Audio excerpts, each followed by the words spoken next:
तख्तियां लेकर कल भी कह रहा था कि मुख्यमंत्री आज भी एनएसयूआई की मानसिकता से बाहर नहीं निकल पाए।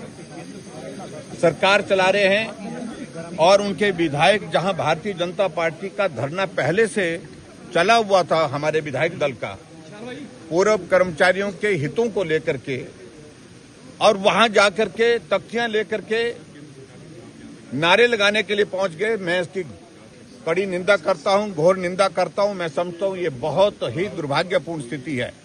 बात अलग है कि कानून व्यवस्था जैसी स्थिति पैदा यहां पर नहीं हुई, लेकिन जिम्मेवार इन सारी चीजों के लिए वो होते। लेकिन सबसे बड़ी बात यह है कि हिमाचल प्रदेश को सरकार चलाने के लिए जितनी भी मदद केंद्र से मिल रही है, अगर वो मदद नहीं मिलती तो एक कदम हिमाचल प्रदेश की सरकार को चलना मुश्किल है।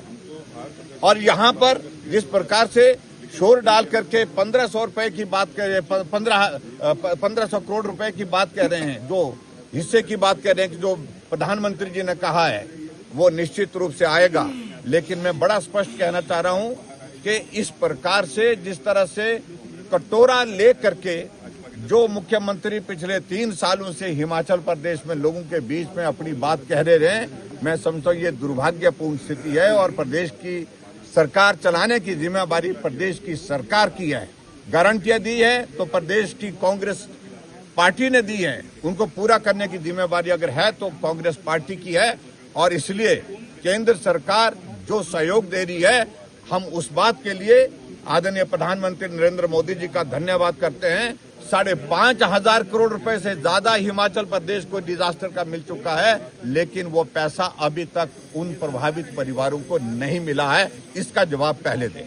सर, मुख्यमंत्री का आरोप लगा रहे हैं सर कि हिमाचल के साथ भेदभाव किया गया है, जो अनाउंसमेंट की जाती है वो समय पर मिलती नहीं है। क्या हिमाचल में निश्चित रूप से मिलेगी? अनाउंसमेंट जो की है वो पूरा का पूरा पैसा मिला। और देखिए आप, सीआरएफ का 215 करोड़ रुपए अभी एक हफ्ते पहले जारी कर दिया है हिमाचल प्रदेश के लिए। इसलिए मुझे लगता है कि इन सारी चीजों का कोई अर्थ नहीं, लेकिन अनावश्यक रूप से जिस प्रकार से फ्रस्ट्रेशन कांग्रेस पार्टी की है, वो फ्रस्ट्रेशन ऐसी चौक चौराहे पर निकल आई है जैसा आपने विधायक दल का प्रदर्शन देखा। सर, जो जोरावर स्टेडियम में प्रदर्शन था वहां उन्हें प्रदर्शन नहीं करने दिया। अब पेंशन के फेवर में यही तो मैं कह रहा हूं कि लोकतांत्रिक व्यवस्थाओं को तहस नहस कर दिया गया है। और हिमाचल प्रदेश में आज की तारीख में जहां पेंशनर्स और पूर्व कर्मचारी धरने पर बैठने के लिए पहले उनको अनुमति दी गई, बाद में उसको रद्द कर दिया गया, क्योंकि सरकार के पास अब हिम्मत नहीं रह गई, स्थिति नहीं रह गई सामना करने की। सर, पूर्व कर्मचारियों को स्थितियाँ इसलिए हो रही हैं कि हिमाचल प्रदेश के कर्मचारी, पूर्व कर्मचारियों के जो राइट्स हैं वो पिछले 3 सालों से घोषणाओं के बावजूद नहीं मिल पा रहे हैं। जो सेवानिवृत्त हुए हैं उनको सेवानिवृत्ति के जो लाभ मिलते हैं वो आज तक नहीं मिल पाए हैं। 58 साल के बाद जो चिकित्सा भत्ता या अन्य भत्तों के लिए वो आवेदन करते हैं वो नहीं मिल पा रहे हैं।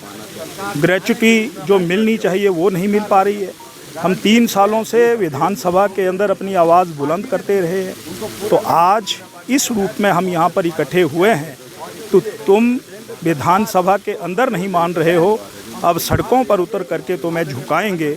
इसीलिए आज हम यहाँ इकट्ठे हुए हैं। और कांग्रेस के इन एमएलएज को यहाँ पर नारे लगाने की कोई आवश्यकता नहीं। ये तो सरकार है, ये सरकार है, ये तो सरकार को आदेश दें, प्रशासन को आदेश दें और लंबित जो लाभ हैं उनको जारी करवाएं। 1500 करोड़ की बात जो है वो बार बार ये कर रहे हैं, आप किस तरह से देख रहे हैं? अभी इन्होंने प्रदर्शन में फटियाँ पकड़ रखी थी कि 15। हम ये कहते हैं कि पहले तो 5,000 करोड़ रुपए का जो भारत सरकार ने दिया उसका हिसाब किताब दो। वो पैसे कहाँ लगाए? प्राकृतिक आपदा का रोना रो रहे हो, पर आज भी लोगों के मकान गिर चुके हैं, डंगे गिर चुके हैं, सड़कें बेहाल हैं, रास्ते टूटे हुए हैं। और प्रधानमंत्री जी ने जिस बात को लेकर के आश्वस्त किया है वो पत्थर पर लकीर होती है। वो पैसा आएगा, तुरंत आएगा, परंतु इनकी जेब में या इनके ट्रेजरी में नहीं आएगा। जहां पर नुकसान हुआ है वहां पर ये पैसा पहुंचेगा। एक पीडब्ल्यूडी मंत्री भी कहते हैं कि हमें तो सड़कों के लिए 3,000 करोड़ आ गया।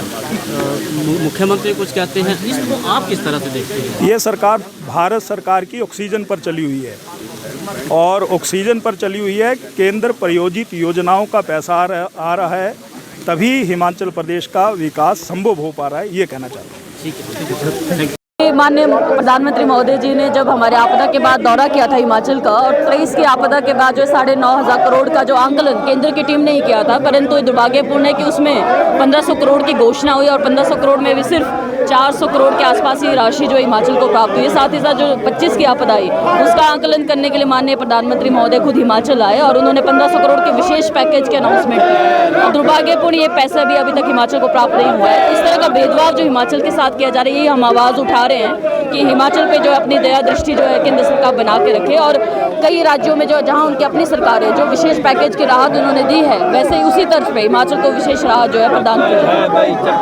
आज यहाँ पे केंद्र सरकार के खिलाफ नारेबाजी की जा रही है, क्या कहेंगे?